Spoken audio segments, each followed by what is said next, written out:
Welcome to Eezytutorials. இந்த வீடியோவில் நம்ம சூடோகோட்னா என்னன்னு பார்க்க போகிறோம். ஸோ சூடோகோட் அப்படின்னா ஃபஸ்ட்டு சூடோ அப்படின்னா என்ன அர்த்தம்னு பார்க்கலாம். சூடோனா ஃபால்ஸா. ஸோ ஃபால்ஸ் கோட் அப்படிங்கிறது ஆக்சுவலாக அர்த்தம் கிடையாது. ஃபால்ஸ் தப்பான கோட் அப்படி அர்த்தம் கிடையாது. ஸோ ஃபால்ஸ் கோடிங் மாதிரி இருக்கும், கோட் மாதிரியே இருக்கும் பார்க்குறதுக்கு, ஆனால் வந்து எக்ஸிக்யூட் பண்ணால் ரன் ஆகாது. அதுதான் வந்து சூடோகோட். ஸோ சூடோகோட் எதுக்காக நம்ம போகிறோம் அப்படின்னு ஃபஸ்ட்டு பார்க்கலாம். இப்போ நம்ம வந்து ஒரு ப்ராப்ளமை சால்வ் பண்ணுறதுக்காக நம்ம ஒரு சொல்யூஷனாக ஒரு ப்ரோக்ராம் எழுதுகிறோம். எடுத்தெடுப்புலேயே நீங்கள் ப்ரோக்ராமிங் லாங்குவேஜையும் மைண்டில் வச்சுட்டு ஒரு சொல்யூஷன் எழுதுறீங்க, ஒரு ப்ரோக்ராம் எழுதுறீங்க அப்படின்னா நீங்கள் ரெண்டு விஷயத்தை கான்சென்ட்ரேட் பண்ணணும். ஒன்று லாஜிக்காக, என்ன லாஜிக் யூஸ் பண்ணால் அந்த ப்ராப்ளமை சால்வ் பண்ண முடியுங்கிற லாஜிக். இன்னொன்று வந்து இது எப்படி வந்து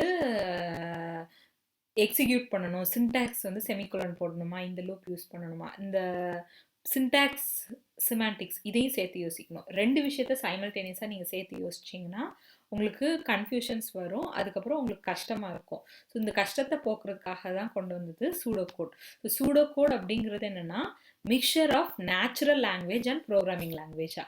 பாதி உங்களோட லாங்குவேஜும் பாதி ப்ரோக்ராமிங் லாங்குவேஜையும் மிக்ஸ் பண்ணி எழுதிக்கலாம்.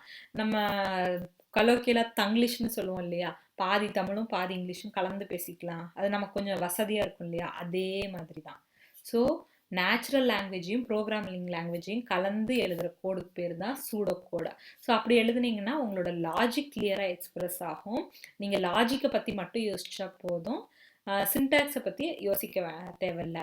ஒரு பெரிய ப்ராப்ளம்னா நீங்கள் விறுவிறுன்னு சூடோகோடை எழுதிட்டு அதுக்கப்புறம் அந்த சூடோகோடை பார்த்து நீங்கள் ஒரிஜினல் கோடையும் எழுதிக்கலாம். ஸோ அதுக்கு யூஸ் ஆகிறது தான் சூடோகோட். இது வந்து நேச்சுரல் லாங்குவேஜ். அப்போ நீங்கள் வந்து வெறும் ப்ரோக்ராமிங் லாங்குவேஜ் இல்லாமல் நேச்சுரல் லாங்குவேஜில் மட்டுமே நீங்கள் எழுதுனீங்க அப்படின்னா அது அல்காரிதம் ரொம்ப டிஸ்கிரிப்டிவாக யோசிச்சு எழுதணும். அது எழுதுறதுக்கு கஷ்டமாக இருக்கும். அதை விட இன்னொரு விஷயம், இன்னொருத்தவங்க அதை பார்க்கணுன்னா அதை ஃபுல்லாக ரீட் பண்ணுறது அவங்களுக்கும் கஷ்டமாக இருக்கும். ஸோ இந்த சூடோகோட் நீங்கள் ஃபாலோ பண்ணிங்கன்னா நேச்சுரல் லாங்குவேஜை விட இது ரொம்ப ப்ரிசைஸாக இருக்கும், சின்னதாக இருக்கும், கிறிஸ்பாக இருக்கும். அடுத்தது வந்து இது சூடோகோட் வந்து நீங்கள் அல்காரிதத்தில் என்ன டிஸ்கிரைப் பண்ண விரும்புகிறீங்களோ அதை வந்து ரொம்ப கிளியராகவும் கிறிஸ்பாகவும் எக்ஸ்பிரஸ் பண்ணும். அதுதான் வந்து சூடோகோடா. சிம்பிள்ஸ் என்னென்னலாம் யூஸ் பண்ணலான்னா, இப்போ நீங்கள் அசைன் பண்ணணும், இப்போ A=5 அந்த மாதிரி அசைன் பண்ணணும் அப்படின்னா நீங்கள் ஐதர் இந்த ஆரோ மார்க் இல்லைன்னா இந்த ஈக்குவல் டு யூஸ் பண்ணிக்கலாம். கண்டிஷன்ஸ் ஸ்டேட்மெண்ட்ஸ் யூஸ் பண்ணால் இஃப் எல்ஸ் லேடர் எப்படி ப்ரோக்ராமிங்கில் யூஸ் பண்ணுவீங்களோ அதே கீவேர்ட்ஸே நீங்கள் யூஸ் பண்ணிக்கலாம். ஐட்ரேஷன் லூப்ஸுக்கும் அதே மாதிரி தான், ஒயிலு டு ஒயிலு ஃபார் அதே வேர்ட்ஸை நீங்கள் யூஸ் பண்ணிக்கலாம். அப்புறம் லாஜிக்கல் ஆப்ரேஷன்ஸ்க்கு அண்ட் ஆர் நாட் அப்படி நீங்கள் எழுதவும் செய்யலாம், இல்லை ஆம்பர்சன்ட் சிம்பிள், இந்த பைப் சிம்பிள், அந்த மாதிரி எக்ஸ்க்ளமேட்டரி சிம்பிள் அந்த சிம்பிள்ஸ் கூட யூஸ் பண்ணிக்கலாம், இல்லைனா ஜஸ்ட் இந்த வேர்ட்ஸ் கூட யூஸ் பண்ணிக்கலாம். அதே மாதிரி relational operator less than equal to so and so. அப்புறம் arithmetic operations like plus minus multiplication division இதுவும் நீங்கள் யூஸ் பண்ணிக்கலாம். அது மட்டும் இல்லாமல் ஃபங்க்ஷன்ஸ் இன்பில்ட்டாக இருக்கும் இல்லையா, மாடு, ஸ்கொயர் ரூட்டு, சீலு, ஃப்ளோரு, இந்த மாதிரி ஃபங்க்ஷன்ஸும் நீங்கள் யூஸ் பண்ணிக்கலாம் உங்களோட சூடோகோடில். ஸோ சூடோகோடுக்கு ஒரு எக்ஸாம்பிள் பார்க்குறோம். ஸோ இது ஒரு டிப்பிக்கல் எக்ஸாம்பிள் தான், எக்ஸாக்டாக இப்படி தான் இருக்கணுங்கிற அவசியம்லாம் கிடையவே கிடையாது. சூடோகோடு வந்து உங்களோட லாஜிக்கை கிளியராக எக்ஸ்பிரஸ் பண்ணணும், அவ்வளோதான். மிக்சர் ஆஃப் உங்களோட ஓன் லாங்குவேஜும் ப்ரோக்ராமிங் லாங்குவேஜோட மிக்சராக நீங்கள் எழுதிக்கலாம். ஸோ அதுக்கு இப்படி தான் இருக்கணும் அப்படிங்கிற ஹார்ட் அண்ட் ஃபாஸ்ட் ரூல்ஸ் கிடையவே கிடையாது. ஸோ ஜென்ரலாக ஒரு பெஸ்ட்டு ப்ராக்டிஸ் என்ன அப்படின்னு நான் சஜஸ்ட் பண்ணுவேன்னா, ஃபர்ஸ்ட் 3 லைன்ஸ் நீங்கள் வந்து என்ன பண்ணிக்கலாம்னா, first line problem statement, second line வந்து என்னென்ன இன்புட் வேரியபிள்ஸ் யூஸ் பண்ணுறீங்க, தேர்ட் லைன் வந்து என்ன அவுட்புட் வேரியபிள்ஸ் யூஸ் பண்ணுறீங்க, இதை கமெண்ட் பண்ணி எழுதிக்கலாம். ஸோ இந்த மாதிரி நீங்கள் எழுதுனீங்க அப்படின்னா உங்களுக்கு ப்ராப்ளமை சால்வ் பண்ணுறதுக்கு ரொம்ப ஈஸியாக இருக்கும். எப்போவுமே இன்புட் என்ன அவுட்புட் என்னங்கிறது தெளிவாக நீங்கள் டிஸ்கிரைப் பண்ணிட்டீங்கனாலே பாதி லாஜிக்கை ரீச் பண்ணிட்டீங்கன்னு அர்த்தம். மிச்ச லாஜிக்கை கடன்னு ஈஸியாக பண்ணிடலாம். ஸோ ஃபர்ஸ்ட் லைன் இப்போ நம்ம எடுத்திருக்க example sum of n natural நம்பர்ஸா. இப்போ first problem statement find sum of n natural numbers, அதான் ப்ராப்ளம் ஸ்டேட்மெண்ட். இதுக்கு இன்புட் என்னது, சம் ஆஃப் என் நேச்சுரல் நம்பர்ஸ்னு போடுறோம் இல்லையா, அந்த என் அந்த லிமிட்டு தான் வந்து இன்புட். அப்போ இன்புட் வந்து என்.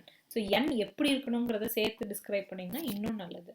ஸோ என் வந்து நான் ஜீரோ நம்பராக இருக்கணும், நான் நெகட்டிவ் நம்பராக இருக்கணும், ஒரு பாசிட்டிவ் இன்டீஜராக இருக்கணும். ஸோ அதுதான் இன்புட் என். அடுத்து அவுட்புட் வந்து சம்முங்கிற variable, sum of first n numbers, அதுதான் வந்து அவுட்புட்டு. ஸோ இப்போ லாஜிக் வந்து நம்ம என்ன பண்ண போகிறோம்னா, சம்மை 0க்கு இனிஷியலைஸ் பண்ணுறோம், ஐட்ரேஷன் மூலயமா n வர வரைக்கும் ஒன்ல இருந்து வரிசையாக ஆட் பண்ணிட்டே இருக்கோம். இப்போ 1 + 2, அடுத்தது அந்த ஆன்சர் கூட +3, அந்த ஆன்சர் கூட +4. இதை தான் வந்து நம்ம மேனுவலாக பண்ணுவோம். அது அப்படியே நம்ம கோடிங்காக லாஜிக்காக எழுத போகிறோம். ஸோ அப்போ வந்து எனக்கு சம்முங்கிற ஃபைனில் ஒவ்வொரு டைமும் அந்த இன்டர்மீடியட் ரிசல்ட்டையும் ஃபைனல் ரிசல்ட் அதுதான் எனக்கு அதை ஸ்டோர் பண்ணுறதுக்கு சம்முன்னு ஒரு வேரியபிள் வேணும். அதை நான் வந்து ஒரு எதுக்கு இனிஷியலைஸ் பண்ண போகிறேன்னா 0. ஏன்னா 0 கூட தான் நீங்கள் எதை ஆட் பண்ணாலும் உங்களுக்கு அதே நம்பர் வரும். இப்போ 0 + 5 அப்படிங்கிற அதே நம்பர் வரும். நீங்கள் இதை 0க்கு இனிஷியலைஸ் பண்ணாமல் விட்டிங்கன்னா உங்களுக்கு கார்பேஜ் வேல்யூ வரும். ஸோ அதனால சம்மை வந்து 0க்கு இனிஷியலைஸ் பண்ணுறேன். அப்போ இனிஷியலைஸ் பண்ணணும் அப்படின்னா அசைன் பண்ணணும் அப்படின்னா ஐதர் ஈக்குவல் டு இல்லைன்னா இந்த ஆரோ மார்க் யூஸ் பண்ணலாம். ஸோ நான் இந்த இடத்துல ஆரோ மார்க் யூஸ் பண்ணியிருக்கிறேன். அதே மாதிரி லூப்பை கண்ட்ரோல் பண்ணுறதுக்கு ஐன்னு ஒரு வேரியபிள், அதை 1க்கு அசைன் பண்ணணும். ஸோ இந்த இடத்துல வந்து நான் ஈக்குவல் டு யூஸ் பண்ணுறேன். ஆரோ மார்க்கும் நீங்கள் யூஸ் பண்ணலாம். சும்மா ஒரு எக்ஸாம்பிளுக்காக ஒரு இடத்துல எதுவும் ஒரு இடத்துல எதுவும் யூஸ் பண்ணியிருக்கேன். ரெண்டில் எது வேணாலும் எப்போ வேணால் யூஸ் பண்ணிக்கலாம். அடுத்தது லூப்பா. ஸோ ஃபார் ஐ வந்து 1லேருந்து n வரைக்கும் இருக்குது. அப்போ 1 to n. இன்க்ரிமெண்ட் வந்து ஒரு ஸ்டெப்பாக இன்க்ரிமெண்ட் ஆகுது. அப்போ ஸ்டெப் 1. நீங்கள் ஸ்டெப் 1க்கு பதில் இன்க்ரிமெண்ட் 1, INCR1, I++, எப்படி வேணால் நீங்கள் எழுதிக்கலாம். ஸோ ஃபார் ஐ வந்து 1 to n ஒன்றா இதாகுது. நீங்கள் வந்து ஃபார் லூப் போடுற மாதிரி போடணும்னு அவசியம் இல்லை. கர்லி பிரேஸ்க்கு பதில் நீங்கள் டூன் கூட போட்டுக்கலாம். என்ன பண்ண போகிறோம்? Sum is equal to sum plus ஐன்னு நம்ம பண்ண போகிறோம். லாஸ்ட்டாக ரிட்டர்ன் சம். ஸோ இதுதான் வந்து ஒரு சூடோகோடுக்கு எக்ஸாம்பிளாக. ஸோ சூடோகோட் மாதிரியே அடுத்தடுத்து நம்ம நிறையா டாபிக்ஸ் படிக்க போகிறோம். Stay tune to Eezytutorials. Like, share, subscribe and comment to Eezytutorials. Thanks for வாட்சிங்.